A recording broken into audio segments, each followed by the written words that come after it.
नमस्कार बंधुगण आशा करुछि आपणमाने समस्ते भलरे थिबे। मोर नाम अहल्या एवं मु 40 वर्ष बयसर जणे सुंदरी महिला। एही घटनाटी प्राय 2 वर्ष पूर्वे मो सहित घटिथिला। गोटिए दिन मो स्वामी संजय मते कहिले, अहल्या मते एक गुरुत्वपूर्ण कामरे बाहरकू जिबाकू पड़िबो। सेइठू मु कहिली, ना स्वामी तुमे मते छाड़ी जाओ नाही, मु तुम बिना रही पारिबी नाही। तापरे से कहिले, ना अहल्या मु जदि न जिबी तेबे मोते चाकिरीरू बाहर करिदेबे, तेणु मोते बाध्य जिबाकू पड़िबो एवं मु शीघ्र फेरी आसीबी बोली कहिले। मु किछि समय पई भाबिली एवं कहिली ठीक अछि, किंतु जल्दी फेरी आसीबो बोली कहिली। तापर दिन सकाळे मु उठी देखिली जे संजय तांको ब्याग पैक करूछंती। मु पचारिली, तुमे कोन प्रकृतरे जाउछ? से कहिले, हम मु सतरे जाउछि। तांको जिबा समयरे मते बहुत दुख लागुथिला। चाकिरी करिछंती बोली बाध्य जिबाकू पड़िबो। मु बुझी पारिली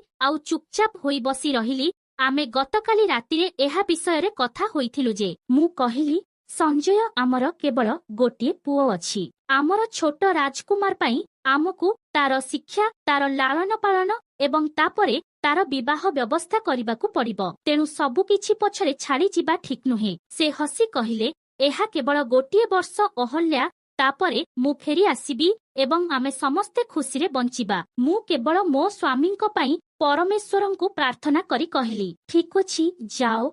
एवं से गले। संजय चली जिबा परे मु मो स्वामींको अपेक्षारे रहिली। गोटिए वर्ष, 2 वर्ष, 3 वर्ष, 4 वर्ष, 5 वर्ष, बहुत वर्ष बीतीगला। सेही 10 वर्ष मध्यरे मोर हृदय संपूर्ण भांगीगला। तापरे मु भाबिली जे से आमकू संपूर्ण भाबरे भूली जाइछंती, कारण प्रथम वर्षरु से कोनोसी चिठी पठाई नाहंती, फोन करि नाहंती किंबा आमकू कोनोसी खबर देई नाहंती। तापरे मु मो पुओ रोहन पई साहस सब्रह कली, जिए सेतेबेले मात्र 10 वर्ष बयसर थिला। मु ता पई काम करिबा आरंभ कली, जाहा द्वारा मु ताकू खाइबाकू देई पारिबी एवं ताकू शिक्षा देई पारिबी। मु सेही समयरु काम करूछि। एबे रोहन 20 वर्षर होइगला। गोटिए दिन मु मोर पड़ोसी बंधु शांति दीदींको सहित बसिथिली। से मोठारु निश्चय 3 वर्ष बड़ हेबे। शांति दीदी मो सहित कथाबार्ता आरंभ कले एवं आमे गपसप आरंभ कलु। शांति दीदी तांको स्वामींको विषयरे कहुथिले,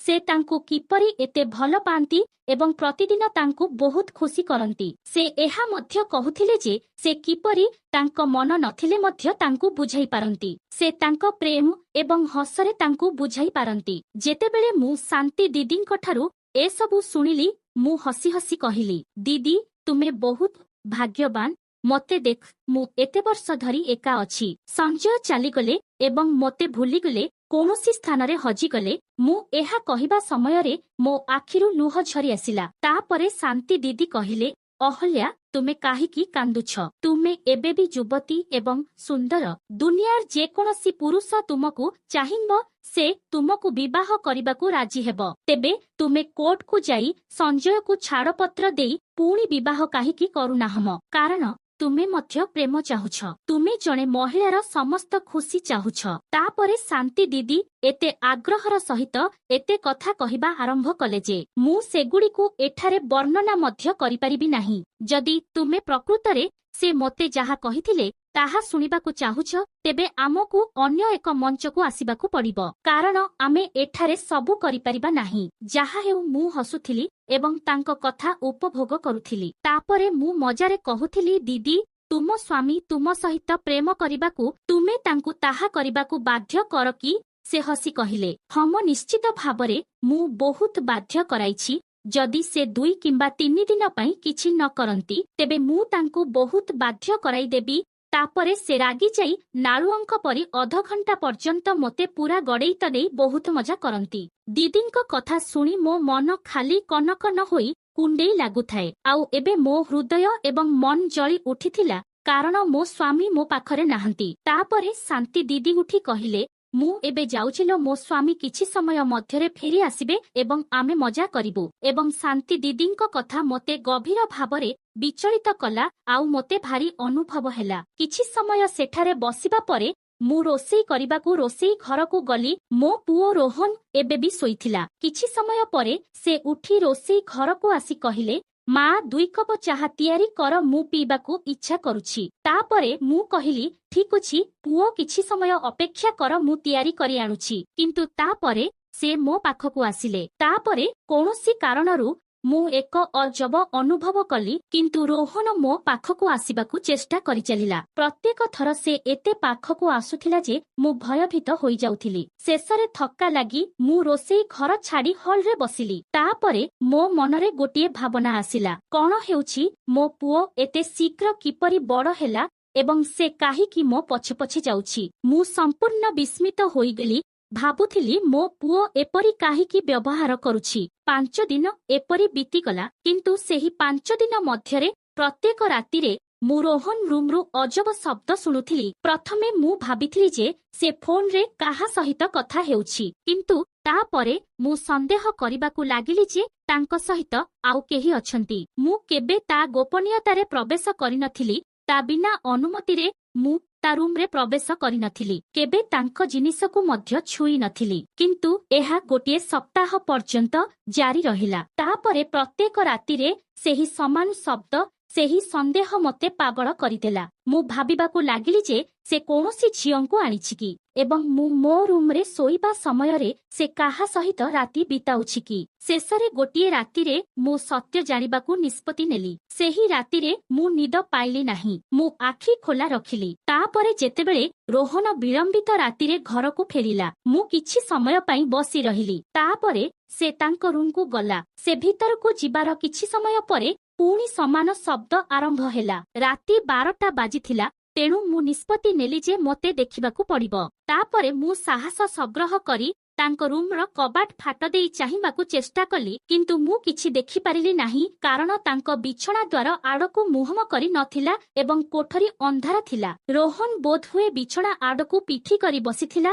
ସେ ସାଧାରଣତଃ ରାତିରେ ଭଲ ଶୋଇବା ପାଇଁ ଲାଇଟ୍ ବନ୍ଦ କରିଦେଉଥାଏ, ତେଣୁ ମୁଁ ଅନ୍ଧାରରେ କିଛି ସ୍ପଷ୍ଟ ଭାବରେ ଦେଖିପାରିଲି ନାହିଁ। ସେଇଠୁ ମୁଁ ଧୀରେ ଧୀରେ କବାଟକୁ ଆଙ୍ଗୁଠିରେ ଖୋଲିଦେଲି, ଆଉ ମୁଁ ଧୀରେ ଧୀରେ କବାଟ ଖୋଲି ଭିତରକୁ ଗଲି। ତାପରେ ମୁଁ ତଳେ ନଇଁ ପଡ଼ିଲି ଏବଂ ଲୁଚି ଲୁଚି ଗୁପ୍ତ ଭାବରେ ତାଙ୍କ ପାଖକୁ ଗଲି। ତାପରେ ହଠାତ୍ ମୁଁ ତାଙ୍କ ସାମ୍ନାରେ ଠିଆ ହେଲି। ଏବେ ତୁମେ ଜାଣିପାରିବ ଯେ ସେ କଣ କରୁଛି। ମୁଁ ରୋହନ ସାମ୍ନାରେ ଠିଆ ହୋଇଥିଲି, କିନ୍ତୁ ସେ ତାଙ୍କ ଫୋନ୍ରେ ବୁଡ଼ି ରହିଥିଲେ। ତାପରେ ମୋତେ ତାଙ୍କ ପାଖରେ ଦେଖିବା ମାତ୍ରେ ସେ ଏତେ ଚମକି ପଡ଼ିଲେ ଯେ ଭୟରେ ମରିଯିବା ପରି ମନେ ହେଉଥିଲା। ସେ ଚିତ୍କାର କଲେ, ମା, ଏବେ ଏଠାକୁ କାହିଁକି ଆସିଛ?